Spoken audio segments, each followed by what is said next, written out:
আমাদের সেই শত শত বছরের পুরনো সেই অসীম গাছটা। এই গাছটা আসলে মানে আমাদের যুগে যুগে আমরা দেখে আসছি, আমাদের অনেকে অনেক কিছুই করেছে। এখন আমি একজন এখানকার একজন স্থানীয় লোকের সাক্ষাৎকার নিয়ে আমি তার কাছে শুনবো। এই গাছটা কি হয়েছে? এই গাছটা হলে উষার থেকে আনছে। এই আমার মুরব্বীরা শুনছি যে রফিক কবিরাজ আনছিল, আর বাপ দাদারা আমরা দেখছি, আমরা এমনি দেখি। এই একা একা হয় না গাছটা, একা হয় না, হঠাৎ করে চলে আসছে। এটা হলে রফিক কবিরাজ নিয়ে এসেছিল উষার থেকে। এটা কত বছরের পুরনো বা কতদিন হবে? ও আমার বাপ দাদারা যখন দেখছে এইভাবে, আমরা এইভাবে দেখি। এইভাবেই না, আমরা অনেকদিন ধরে দেখতেছি গাছটা আসলে ওইভাবেই মানুষই করে, মানুষের আশা পূর্ণ হয়। পূর্ণ হয়, আশা পূর্ণ হয়। আবার শুনছি নাকি এই গাছের ডাল ছিললে বা পাতা ছিললে নাকি জ্বর টর হয় না। আর এই যে কাপড় টাপড় দিচ্ছে যারা মানুষই করছে ওরা।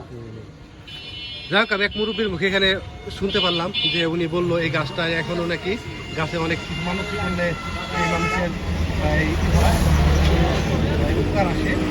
এই গাছের পাতা ছিললে নাকি জ্বর আসে বা ডালপালা ছিললে। এখনো দেখেন মানুষ এই ঘোড়া পুতুল দিয়ে রাখছে।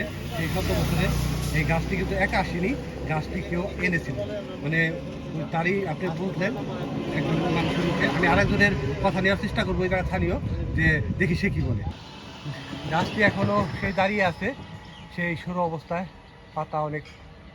গাছটি যে অনেক পুরানো সে দেখে বোঝা যাচ্ছে।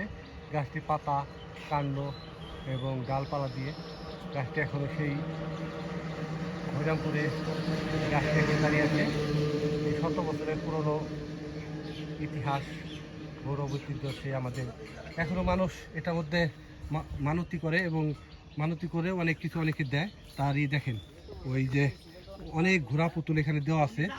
হ্যাঁ, আবার এখানে ওই যে লাল সাদা কাপড় দেওয়া আছে।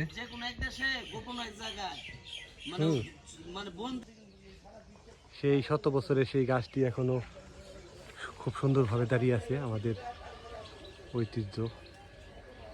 এটাকে আসলে অনেকেই ধারণা করেছে কুষার দেশ থেকে এনেছে বা কুষার দেশ থেকে এসেছে গাছটি। এখনো সেভাবেই সেই গাছটি অক্ষত অবস্থায় আছে। এই গাছের বয়স প্রায় 100 বছরের উপরে, এখনো সেই গাছটি এভাবেই দাঁড়িয়ে আছে।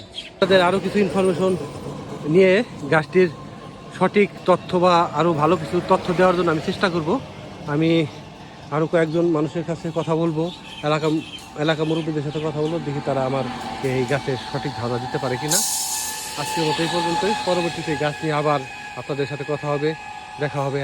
আর যদি কেউ গাছ সম্পর্কে আরও ভালো কিছু জেনে থাকেন আমার চাইতে, তাহলে আপনারা আমার কমেন্টসে জানিয়ে যাবেন বা মেসেজে দিয়ে যাবেন। আমি চেষ্টা করব গাছটিকে আরও ভালো করে তুলে ধরার জন্য আপনাদের। সেই সকলকে ধন্যবাদ।